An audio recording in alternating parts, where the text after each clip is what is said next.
Ladies, I hope this message means something to you, but it's been known for years that the stepfathers and the boyfriends have been the biggest predators to our children within our home. The majority of the Black culture of women have been molested by either their father or stepfather in their homes. Reflecting on growing up in a household where my stepfather was the sole provider and the full-time parent while my mother spent a lot of time at work, which caused for me and my two older siblings to be at home a lot with our stepfather.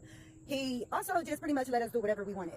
This is why my first cousins, all my friends, and all their friends love to come over, because he had built like this built-in little stage where we could perform in the basement, which was where my oldest cousins and my brothers and their friends would be at, sneaking and playing hard go get it. He would never really go in the basement to check on them, even though he knew what was going on. Not to even mention, most of the time when my mother was at work back then, they had the big black box if, you know, porn was on TV, to block out the rated R for the children. Stepfather, he would pay for the subscription, and he and my two brothers would be sitting there watching pornos, rated R. You could see every nudity that there was about these women, and I'm right there in the room with them. And when I would tell him to turn it off, he would tell me to get out.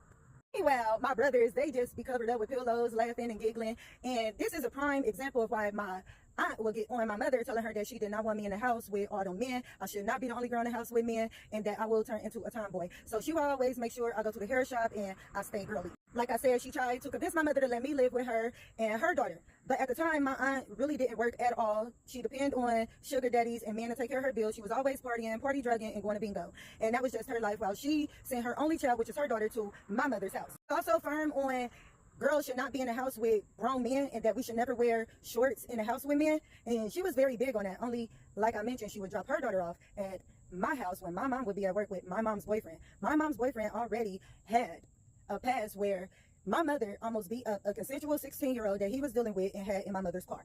Her mother had to ask my mother, please don't touch my daughter. My daughter will never mess with your man again. And she stopped it.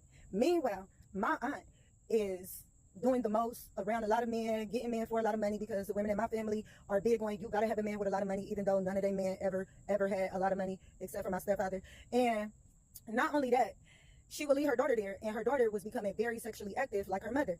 And at this point, me, my stepfather, and her daughter would be wrestling. Her daughter would bite my stepfather. He'd, scream, ouch, girl. They'd kick me out the room, shut off the lights, and I'll be trying to look through the shutters, through the door, to see what the fuck is going on, even though my intuition knew what was going on. And that shit was the most traumatizing, because I wanted to tell my mama so bad she did not deserve that. But I knew if I had to be in the house with this man all day, and I told my mother some shit like that, and children are not allowed to be liars, I was going to be punished. So I would write the shit down in a notebook, rip it up, cry, and throw it in the neighbor's yard of everything I seen. That's how I healed. And later, when I got grown, my psychologist told me that was the best way to heal as a child.